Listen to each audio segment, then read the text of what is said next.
व्याख्या मुद्रां करसरसिजै पुस्तकं शङ्खचक्रे बिभ्रद्भिन्नस्फटिकरुचिरे पुण्डरीके निषण्णः अम्लानश्रीरमृतविशदैरंशभिः प्लावयन्माम् आविर्भूयाद्दनघमहिमा मानसे वागधीशः। कृष्णाय वासुदेवाय हरये परमात्मने प्रणतक्लेशनाशाय गोविन्दाय नमो नमः। संस्कृत शौर्यम् इति आमुखपटले सम्बद्धाः समेऽपि विद्वांसः समेऽपि जिज्ञासवः छात्राः सहृदयाः सज्जनाः एतस्य संस्कृतशौर्यम् इति आमुखपटलस्य संस्थापकः प्रबन्धकश्च डॉक्टर राजकुमारः समेषां स्वागतं वर्तते एतस्मिन् महाभाष्य व्याख्याने। मान्याः साम्प्रतं महाभाष्यस्य पंचमाध्यायस्य द्वितीयपादस्य विचारः चलति। अद्य तदस्यास्त्यस्मिन्निति मतुप् इति सूत्रे विचारः भवति। एतस्मिन् सूत्रे भूयान् विचारः वर्तते। अति महत्वपूर्णमपि एतत् सूत्रं वर्तते। अतः एतस्य व्याख्यानं सर्वैः सावधानतया श्रोतव्यं, येन महान् लाभः स्यात्। तदस्यास्मिन्निति मतुप् इति सूत्रस्य व्याख्यानं काशिका ग्रन्थे कीदृशं वर्तते तावत् विचारणीयमस्ति। तत्र काशिकाकारः वदति तत् अस्य अस्ति अस्मिन् इति समेषां तत्र व्याख्यानं विददाति। तदिति प्रथमा समर्थ विभक्ति। तो तदिति प्रथमा समर्थ विभक्ति इत्यस्य तात्पर्यं भवति प्रथमान्तात् प्रातिपदिकात् एव मतु प्रत्ययः भवति। कस्मिन् अर्थे भवति? अस्य अस्मिन् इत्यर्थे भवति। अतएव अत्र काशिकाकारः वदति अस्य अस्मिन् इति प्रत्ययार्थौ। यतो हि यत्र सूत्रे तत् अस्य अस्ति अस्मिन् अस्ति इति शब्दोऽपि दत्तः वर्तते। तो अस्ति इति यद् वर्तते तत् प्रत्यार्थो वा वर्तते अथवा प्रकृति संबद्धः अस्ति इति पदं वर्तते। काशिकाकारः वदति अस्ति इति प्रकृति विशेषणम्, अर्थात अस्ति इति पदं प्रकृति विशेषणं भवति। इति शब्दोऽपि वर्तते। अत्र इति शब्दः इति करणं यद् वर्तते तत् विवक्षार्थः। एवं तदिति प्रथमा समर्थात् अर्थात प्रथमान्तात् प्रातिपदिकात् अस्य अस्मिन् वा इत्यर्थे मतु प्रत्ययः भवति। यत् प्रथमा समर्थम अस्ति चेत् तद् भवति, अर्थात विद्यमानात् प्रातिपदिकात् तत्र भवति। तो अस्ति इति अर्थोपाधिकं चेत् तद् भवति इत्यर्थः। तो अस्ति इति अर्थोपाधिकं प्रकृतेः, तो अस्ति चेत् तद् भवति इत्यर्थः तस्य भवति अर्थः भवति। इति कारणः ततश्चेत् विवक्षा। यथा गावः अस्य सन्ति इति गोमान् देवदत्तः, अत्र गो शब्दात् मतु प्रत्यय कृते सति गोमान् इति रूपं निष्पद्यते। इति अस्य इत्यस्य मतु अर्थस्य उदाहरणं गोमान् देवदत्तः इति वर्तते। एवमेव अस्मिन् इति प्रत्ययार्थस्य मतु अर्थस्य उदाहरणं वर्तते वृक्षवान् पर्वतः। वृक्षाः अस्मिन् सन्ति इति वृक्षवान् पर्वतः इति विग्रहः वर्तते। एवान् यवाः सन्ति अस्य देवदत्तादेः सः यववान् प्लक्षः वृक्षः अस्ति अस्मिन् क्षेत्रे या पर्वते वा तो प्लक्षवान् इति रूपेण एवं एतेषां तथा भूतः अर्थः अत्र दर्शितः काशिकाकारेण। अत्र काशिकाकारः भाष्यकारदृष्ट्यैव सर्वं व्याख्याति, अतः मतुवर्थबोधकः एकः श्लोकः वर्तते, तं श्लोकं प्रस्तौति अत्र काशिकाकारः। भूम निंदा प्रशंसासु नित्ययोगे तिशायने संसर्गोस्ति विवक्षायां भवन्ति मतुवादयः।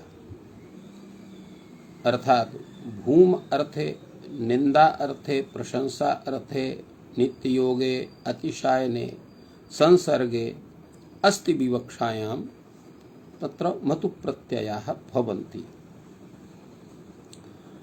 अत्र भूम्नि तावत् गोमान् अर्थात भूम इत्यस्य गोमान् इति उदाहरणं वर्तते। अत्र भूम इति शब्दस्य कः अर्थः? अत्र हरदत्तः वदति बहूनां भावः भूम, भूमन् इति शब्दः वर्तते नान्तः। यथा नामन् शब्दः इति भवति तथैव भूमन् इति शब्दः, नकारान्तः भूमन् शब्दः। बहूनां भावः, भावः सत्ता इत्यर्थः। यत्र बहूनां भावः सत्ता भवति तत्र भूम अर्थः भवति। यथा गावः सन्ति अस्य, अत्र बह्व्यः बह्वीनां गवाम् अत्र सत्ता वर्तते। अस्माद् हेतोः एवं यवाः सन्ति यस्मिन् क्षेत्रे, क्षेत्र विशेषे, तो यव गोमान् यवमान् इत्येवं भूतानि यानि उदाहरणानि यत्र बहुत्वं बहूनां सत्ता प्रमाणिता भवति तत्र भूमार्थे मतु प्रत्ययः भवति। अतः भूम इस शब्दस्य अर्थः भवति बहूनां भावः, बहूनां सत्ता इत्यर्थः। बहूनां चाभिधानवशात् विशिष्टमेव आश्रयणीयम् इति काचित् तत्र हरदत्तः एतस्य व्याख्यानं वदति। यावतीभिः खल्वभिः गोभिः वाहदोः प्रसवाः कल्पन्ते तावती सत्ता कथ्यते। क्वचित् कस्यचित् चतुर्षिभिरपि कल्पन्ते, कस्यचित् शतेनापि कल्पन्ते। एवं यवमान इति त्रिप्रभूतिषु बहुत्व सद्भावेपि यमतीभिः अद्भिः यूपं प्रोक्षति इति जाति मात्र विवक्षायां विवक्षितः इति भूम भावेपि भवति। यत्र निंदा विषये यथा कुष्ठी, अत्र कुष्ठी इति कथनेन कुष्ठः अस्ति, यः कुष्ठः रोगः अस्ति यस्य इति कुष्ठी इत्यत्र। अत्र निंदायाम् अत्र वर्तते कुष्ठी इति ककुदावर्तिनी इति निंदायां वर्तते। ककुदावर्तिनी कन्या निंदायां वर्तते। एवं प्रशंसा विषये रूपवती कन्या अत्र प्रशंसार्थे वर्तते। अर्थात यत्र येन शब्देन निंदा गम्यते तस्मात् शब्दात् अस्ति अस्मिन् इत्यर्थे यदा मतुप् तदा निंदार्थे मतुप्। यदा प्रशंसा बोधनीया भवति रूपः अस्ति अस्याः, रूपम् अस्ति अस्याः इति रूपवती एव रूपेण। नित्य योगे यस्य नित्यः सम्बन्धः भवति, यदा क्षीरिणो वृक्षाः तो क्षीरम् इति वर्तते। तो क्षीरम यस्मिन् यथा तत्र प्लक्षः नृगोधः वटः एते वृक्षाः एवं भूताः सन्ति मधुकः सर्वदैव नीर तत्र क्षीरं भवति एतेषु वृक्षेषु क्षीरस्य तत्र नित्ययोगः वर्तते इति कृत्वा क्षीरम् अस्ति अस्मिन् या क्षीरम् अस्ति एषु वृक्षेषु इति विग्रहे अत्र क्षीरशब्दात् अति इनि ठनौ इति सूत्रेण इनि प्रत्यये कृते बहुत्वविवक्षां क्षीरिणः वृक्षाः इति भवति। एवमेव तत्र अतिशय विषये यथा एवं भूता काचित् कन्या यस्याः उदरस्य वृद्धिः वर्तते उदरम् अस्ति अस्याः इति उदरिणी कन्या अत्र वृद्धोदरा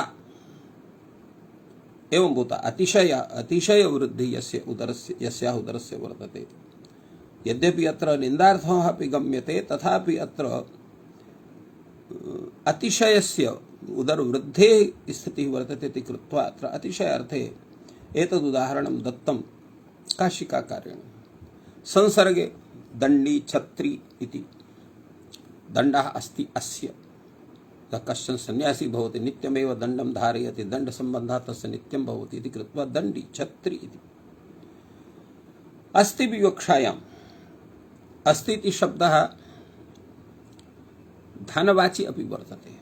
अस्ति अर्थात धनम अस्य असौ अस्तिमान तो अस्ति विवक्षायाम् इत्यत्र अस्ति शब्दादेव अत्र मतु प्रत्ययः भवति एवं रूपेण एतस्य व्याख्यानं वर्तते। अग्रे तावत् एकं वार्तिकम् अत्र काशिकाकारेण उपन्यस्तं गुणवचनेभ्यः मतुपः लुगु वक्तव्यः।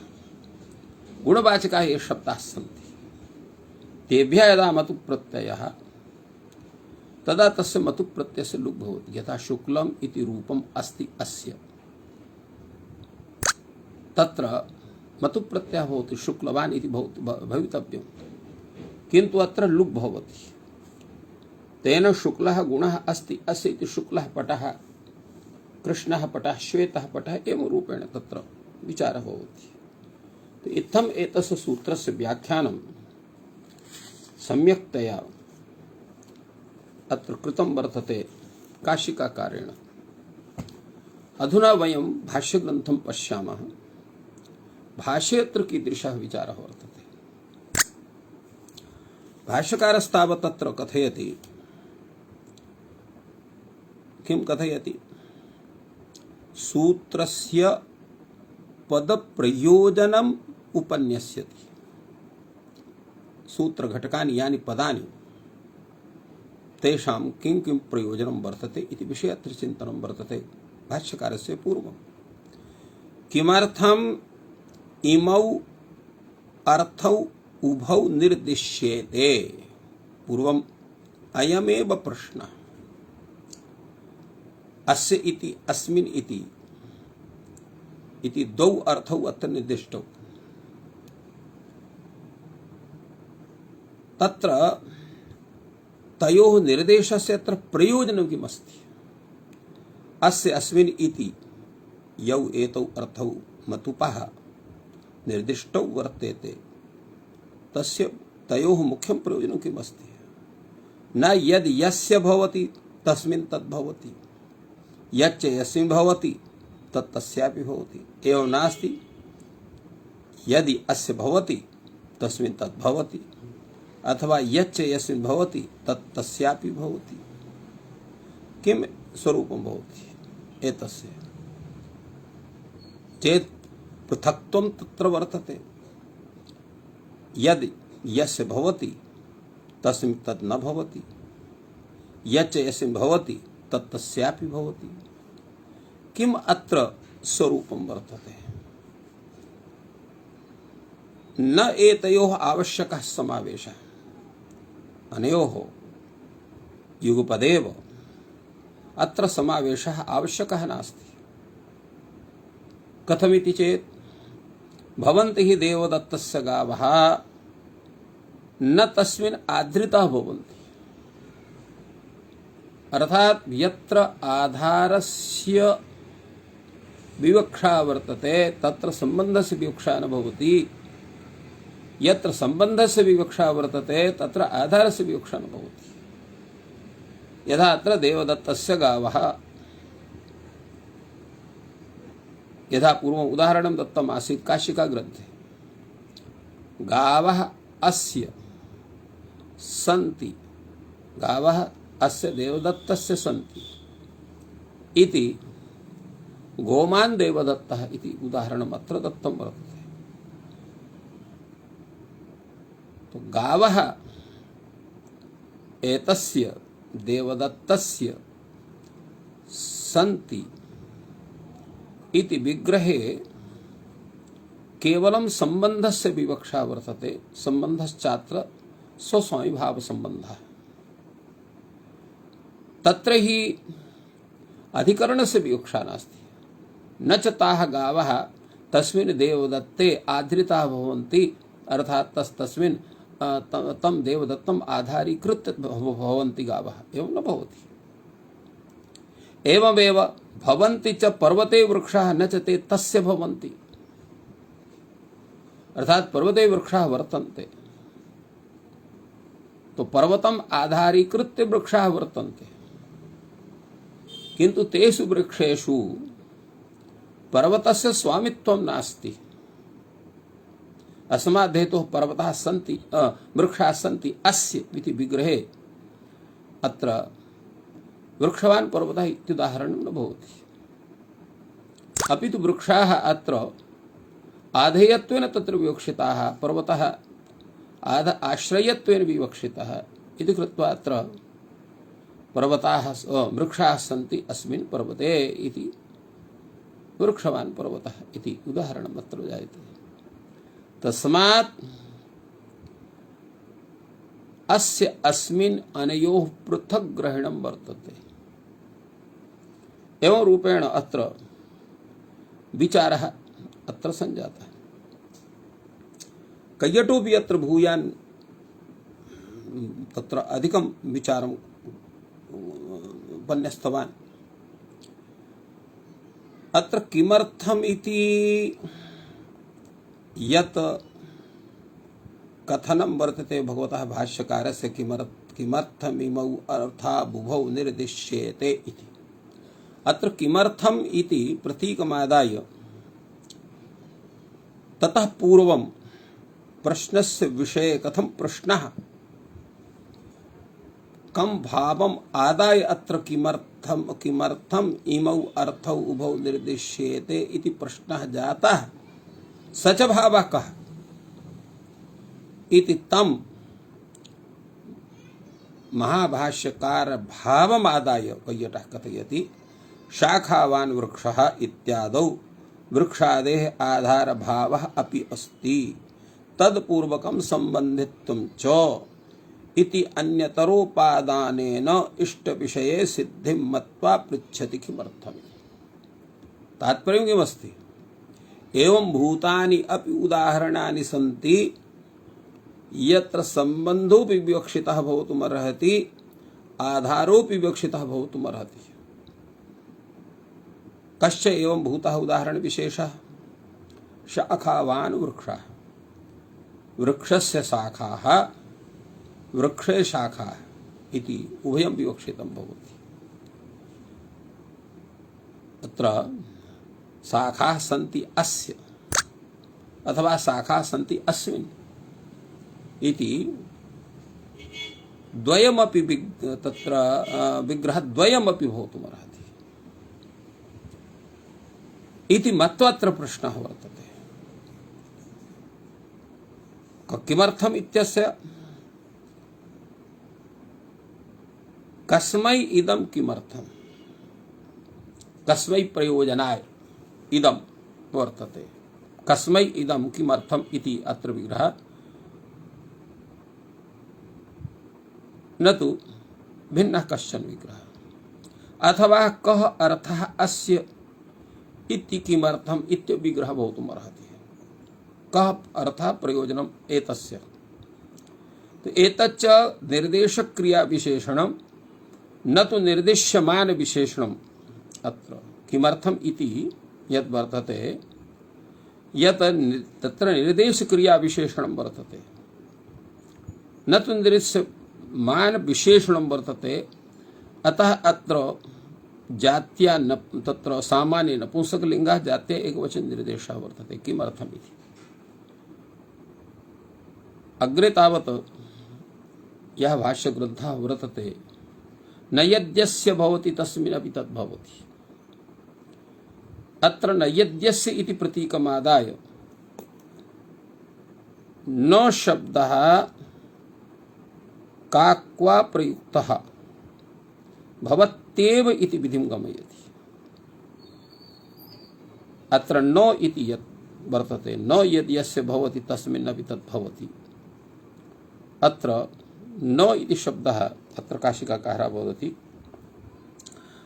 काकुरूपेण प्रयुक्तः वर्तते अर्थात अवश्यमेव भवति इत्यर्थः भवत्येव अत्यन्तायोग विच्छेदः अतएव भवत्येव इति न यद्यस्य भवति तस्मिन्नपि तद्भवत्येव इत्यर्थः इति विधिम् अत्र गमयति अग्रे तावत् यः ग्रन्थः वर्तते भाष्यस्य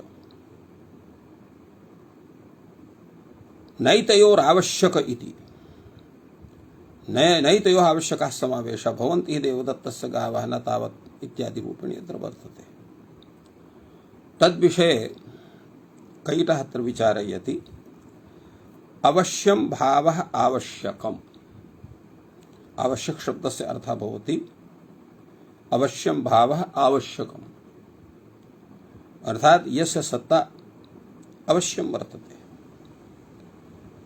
अत्र अवश्य शब्दात् मनोज्ञादेः आकृतिगणत्वात् और आवश्यके इति निपातनात् वा अत्र भूयि प्रत्ययः वर्तते तेन आवश्यकः भवति अव्यानां भमात्रे इति टिलोपः भवति आवश्यकम् अस्ति अस्मिन् इत्यावश्यकः आवश्यकम् अस्मिन् अस्ति इति आवश्यकः अत्र आवश्यक शब्दात् यः आवश्यकः शब्दः सिद्धः तत्र अर्ष आदिभ्यो अचितिनेन अच् प्रत्ययः मधुवन्तः तेन आवश्यक इति शब्दः तस्य बोधकः आवश्यकः इत्यर्थः अर्थात् तत्र आवश्यकत्वं तस्य वर्तते इत्यर्थः आवश्यकवान् इत्यर्थः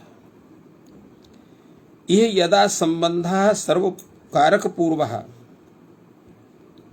नाधारपूर्वकः एव अर्थात यस्मिन् समये अस्य इति विवक्षा भवति तस्मिन् समये आधार इति विवक्षा न भवति यदा संबंधः सर्वकारकपूर्वः न आधारपूर्वः एव यथा देवदत्तस्य गावः क्रय प्रतिग्रहादि क्रिया विषये कर्तृत्वपूर्वक स्वस्वामी संबंधः अत्र वर्तते अर्थात देवदत्ताय केनापि गौः दत्ता वर्तते तदापि देवदत्तस्य गौः इति प्रयोगः भवति अथवा कस्माच्चित् क्रीतवान् गां देवदत्तः तदापि देवदत्तस्य गौः अथवा देवदत्तस्य गावः इति प्रयोगः भवति अतएव अत्र कथयति तत्र कैयटः क्रय प्रतिग्रहादि क्रिया विषये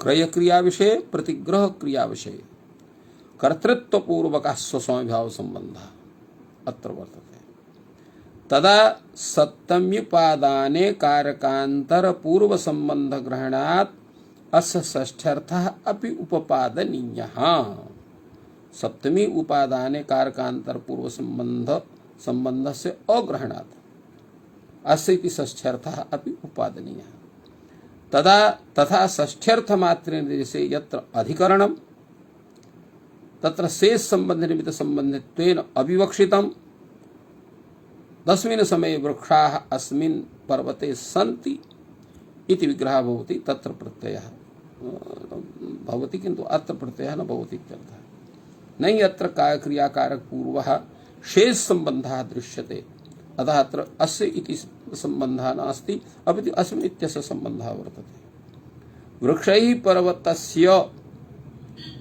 अनारंभात् न अत्र अवयवावयविभावः आनन्तर्यादि संबंध संभवेपि तत्र मत्वर्थीयैः न भाव्यं तथा तत्र मत्वर्थीय प्रत्ययः तत्र अनन्तरादि संबंध विषये न भवति।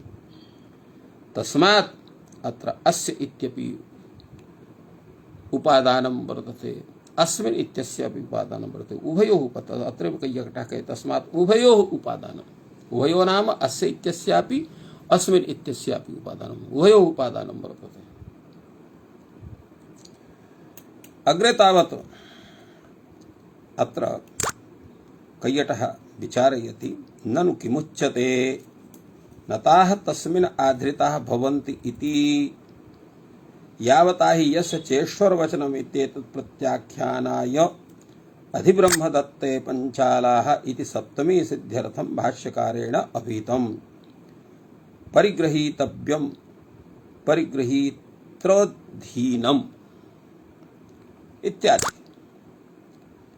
भवान् कथयति नताः तस्मिन् आधृताः भवन्ति, अर्थात् गावः देवदत्ते आधृताः न भवन्ति, अपि तस्य स्वामी सम्बन्धत्वेन विवक्षिताः भवन्ति इति कृत्वा देवदत्तस्य गावः सन्ति एव रूपेण गावः सन्ति अस्य देवदत्तस्य इति विग्रहः भवति, न तु गावः सन्ति अस्मिन् देवदत्ते एवं रूपेण न भवति।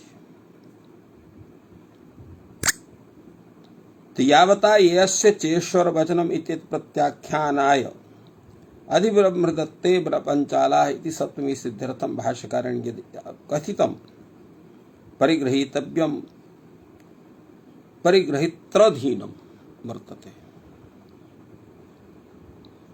तस्मिन् विषये उच्यते तथा च देवदत्ते गावः इत्यपि तया रीत्या भवितुमर्हति। अग्रे तावत् काशिकाकारः कथयति कारकप्रकरणे हि गौडमुख्यन्यायस्य अनाश्रयणात् गौणस्य आधारस्यापि अधिकरणसंज्ञया भाव्यम्, अर्थात् कारकप्रकरणे गौणमुख्यो मुख्ये कार्यसम्प्रत्यय इति नियमः नास्ति। तेन यथा मुख्यः आधारः गृहीतः भवति तथैव गौणाधारोऽपि गृहीतः भवति। यथा तत्र मोक्षे इच्छास्ति तिलेषु तैलं दध्नि सर्पिः, अत्र यः आधारः सः आधारः अत्र मुख्यः आधारः वर्तते, किन्तु गंगायां घोषः कूपे गर्गकुलम् इत्यत्र कीदृशः आधारः, अत्र तु मुख्यः आधारः न भवितुमर्हति, अतः अत्र गौडा आधारः गृह्यते। अतः गौडाधारमादाय गंगायां घोषः कूपे गर्गकुलम् इत्यत्र आधारोधिकरणम् इत्यत्र कूपस्य तत्र गंगायाः च अधिकरणसंज्ञा भवति, सप्तम्यधिकरणे च इति सूत्रेण सप्तमी विभक्ति जायते। ततश्च सप्तम्युपादानेऽपि यथा देवदत्तस्य गावः सन्ति देवदत्तस्य अस्य देवदत्तस्य इति गोमान् देवदत्तः भवति, तथैव गावः सन्ति अस्मिन् देवदत्ते इत्यभिधेयाधिकरणत्वेन विवक्षा भवति चेत् तर्हि तथापि भवितुमर्हति गौडाधारमादाय।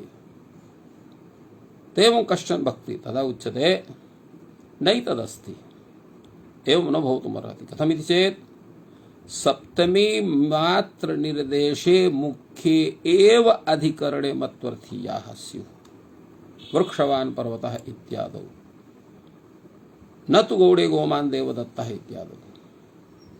यतो हि अस्य अस्ति इति उभयोः उपादानं वर्तते, अस्मिन् अस्य इत्युभयोः उपादानं वर्तते, क्षम्यताम्। तत्र अस्य इत्युच्यमाने एव सर्वं सिद्धं स्यात् सम्बन्धत्व विवक्षायां, तर्हि अस्मिन् इति निर्देशः कथं वर्तते।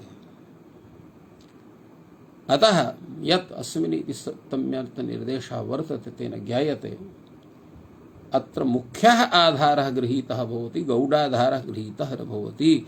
अतएव अत्र उच्यते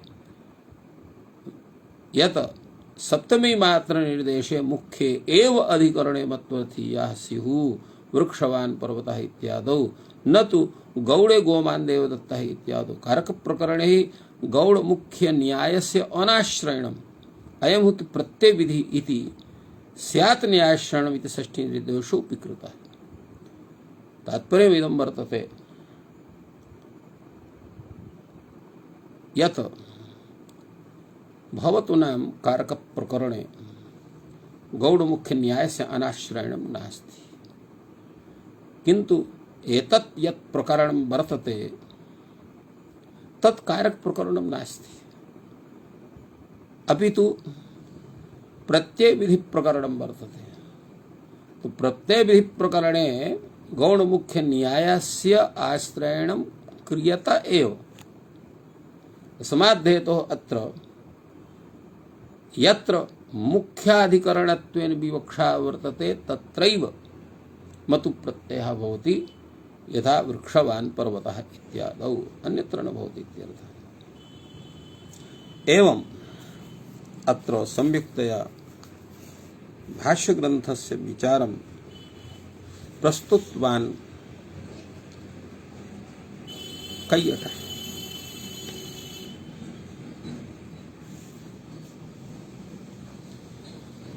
अग्रे तावत् प्रश्नः भवति सूत्रेऽस्मिन् अस्ति ग्रहणं किमर्थम्? अस्ति इति ग्रहणस्य का आवश्यकता वर्तते? अत्र अस्ति ग्रहणं किमर्थम् इति यः प्रश्नः, तस्य प्रश्नस्य पूर्वं कः भावः यं भावम् आदाय अथ अस्ति ग्रहणं किमर्थम् इति उक्तिः वर्तते तत्र भाष्यकारस्य। एतस्मिन् विषये कैयटः तं भावम् अत्र प्रकटयति। संभवे व्यभिचारे च विशेषण विशेष्य भावः भवति। यदा व्यभिचारः तत्र संभवः भवति तदा तं व्यभिचारं निवर्तयितुम् अत्र विशेषण विशेष्य भावः कल्पनीयः भवति। यथा अनेकानि उत्पलानि सन्ति, तेषु अस्माभिः नीलोत्पलं ग्राह्यं भवति इति कृत्वा तत्र नीलोत्पलम् इत्यत्र उत्पलस्य विशेषणत्वेन अत्र नील इति शब्दः प्रयुज्यते। तेन नीलोत्पलम् आन इत्युच्यते।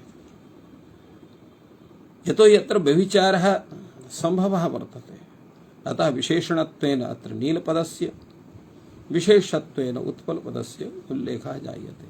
यथा नीलोत्पलम् इति सत्तां तु पदार्थः न व्यभिचरति, अतः ताम् अंतरेण पदोच्चारण संभवात्। ताम् अंतरेण एतस्य किं तात्पर्यं वर्तते? तामंतरेण पदोच्चारणा संभवात्, अर्थात अत्र बुद्धौ पदार्थसत्ताम अंतरेण, बुद्धौ पदार्थसत्ताम विनैव अर्थबोधस्य पदोच्चारणा संभवात्। पदोच्चारणा संभवात् तामंतरेण, अर्थात बुद्धौ पदार्थसत्ताम अंतरेण, बुद्धौ या पदार्थसत्ता ताम विना पदोच्चारणं संभवं नास्ति। तस्या एव सर्व शब्द प्रवृत्तौ कारणत्वात्। यतो हि तत्र बुद्धिः एव सर्व शब्द प्रवृत्तौ कारणं भवति। एवं एतस्य तात्पर्यं भाष्यग्रन्थस्य उक्तवान् कैयटः। अग्रे तावत् भाष्यग्रन्थः वर्तते सत्तायामर्थे प्रत्ययः यथा स्यात्। अस्ति ग्रहणस्य प्रयोजनं वर्तते सत्तार्थे स्यात्। सत्तायां वर्तमाना सत्तोपाधिकार्थाभिधायिनः शब्दात् अत्र प्रत्ययः भवेत् इति कृत्वा अत्र तस्य ग्रहणं वर्तते। तदा कश्चन प्रतिपक्षी कथयति नैतदस्ति प्रयोजनम न सत्तां पदार्थः व्यभिचरति। अर्थात यदा कदाचित् पदार्थः सत्तां त्यजेत तदा अस्ति इति सत्ता विशेषणं शब्दानां स्यात्, किंतु पदार्थः न कदाचित् सत्तां व्यभिचरति, अर्थात सदैव आत्मीयां सत्ताम् आदाय तिष्ठति पदार्थः। तत्र न सत्तां पदार्थः व्यभिचरति इति भाष्य वाक्येपि किंचित् अधिकं स्वारस्यं वर्तते। तं स्वारस्यम् अत्र उद्घाटयति कैयटः। सः कथयति यावत् बुद्ध्या पदार्थः न विषयीकृतः तावत् पदस्य प्रयोगाभावः। पदस्य प्रयोगः कदा क्रियते? पूर्वं पदार्थं दृष्ट्वा तन्निष्ठां शब्दस्य शक्तिम् आदाय अयं शब्दः एतस्य पदार्थस्य बोधकः भवति इति बुद्धौ सर्वम् आदाय एव तस्य शब्दस्य प्रयोगः तदर्थग्रहणाय भवति इति नियमः वर्तते। अतएव अत्र कथयति कैयटः यावत् बुद्ध्या पदार्थः न विषयीकृतः तावत् पदस्य प्रयोगाभावः तत्तावत् तत्र तस्य शब्दस्य प्रयोगः एव न भवति। तस्मात् बुद्धिसत्ता समाविष्टः अर्थः विधि निषेध जननादिभिः संबध्यते। बुद्धिसत्ता समाविष्टः, बुद्धौ तस्य पूर्वं सत्ता भवति, अनन्तरं सः शब्दः बुद्धिसत्ता विशिष्टः अर्थं बोधयति। तो बुद्धिसत्ता समाविष्टः अर्थः विधि निषेध जननादिभिः, विधि निषेध जननादिभिः अर्थैः सह संबध्यते। यथा वृक्षः अस्ति, वृक्षः नास्ति, वृक्षः जायते, एवं रूपेण अत्र प्रयोगः भवति। अत्यंता असतोपि बहिः शश विषाणादीन अर्थान् बुद्ध्या विषयीकृत्य शश विषाणादि प्रयोगः। तदा प्रश्न भवति यस्य शब्दस्य बहिः सत्ता नास्ति तर्हि सः शब्दः अर्थं विषयं विधाय कथं बुद्धौ तिष्ठेत्। यथा भवान् कथयति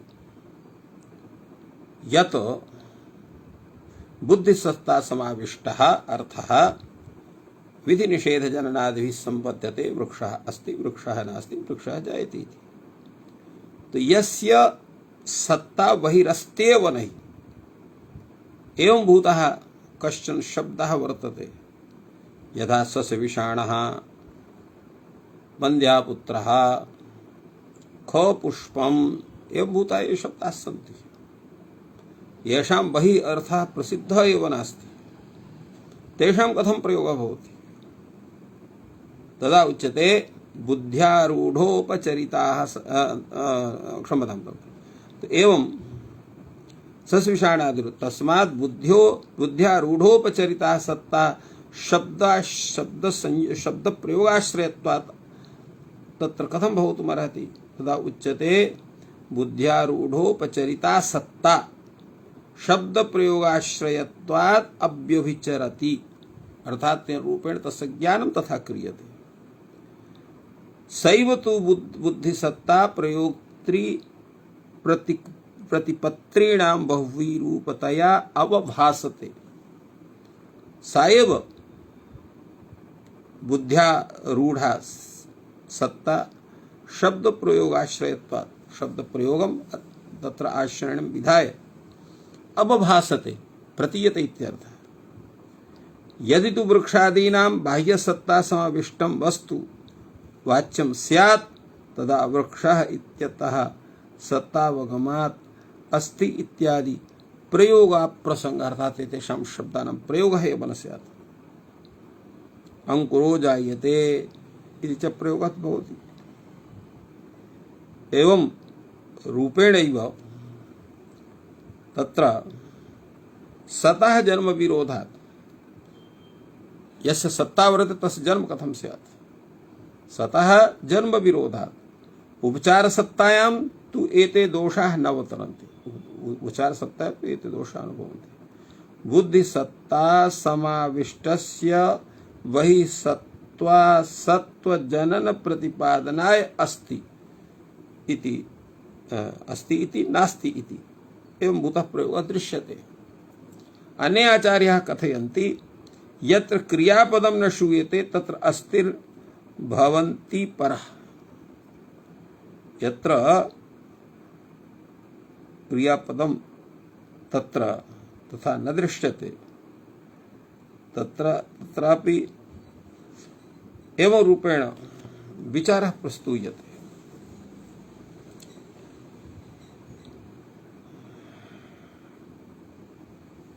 अग्रे तावत् उच्यते अन्ये तु वर्णयन्ति यत्र क्रियापदं न श्रूयते तत्र अस्ति भवन्ति पर तत्र अस्ति भवति। अर्थात सत्तार्थं द्योतयति। प्रथम पुरुषो प्रयुज्यमाने अस्ति इति प्रयोगः जायते। तो एवं अत्र विवेचनम् एतस्य वर्तते। अग्रे तावत् उच्यते अन्ये तु वर्णयन्ति यत्र क्रियापदं न श्रूयते तत्र अस्तिर्भवन्ति परः प्रथम पुरुषः अप्रयुज्यमानः अपि अस्ति इति गम्यते इत्येतदाश्रयणेन न सत्तां पदार्थः विचरति इत्येव। तत्र एवं अत्र विचारः अत्र प्रस्तुतः भगवता भाष्यकारेण। तत्र किमस्ति? तत्र उच्यते यत् प्रथम पुरुषः अप्रयुज्यमानः अपि अस्ति इति गम्यते इत्येताश्रयणेन न सत्तां पदार्थः व्यवचरित इति अत्र कथितं वर्तते। तेषां सम्प्रति सत्तायां यथा स्यात् सांप्रतिकी सत्ता यदा वर्तता भवति। अतः अत्र परिहारग्रन्थः कश्चन न कथितः वर्तते। राजपुरुषः इत्यादि च सम्बन्ध प्रतिपादने अस्तेः आक्षेपाभावात् अनर्थकान्तोपत्तिः स्यात् एवं तत्र एवं एतस्य विचारः अत्र अस्ति इति ग्रहणस्य विचारः अत्र कृतः वर्तते। अग्रे तावत् काशिकाकार प्रदीपकारः कथयति तेषां सम्प्रति सत्तां यथा स्यात् इति परिहारग्रन्थः नोपपन्नः। राजपुरुष इत्यादि जो संबंध प्रतिपादने अस्तेः आक्षेपाभावात् अनैकान्तिकम् एतस्य अतः एतत् कथनम् अनैकान्तिकं वर्तते। अग्रे पुनः एतस्य विषये वयं श्वः एतत् सूत्रस्य विवेचनं कुर्मः। अद्य अत्रैव विरम्यते। सर्वेभ्यो नमः। जयतु संस्कृतं, जयतु भारतम्।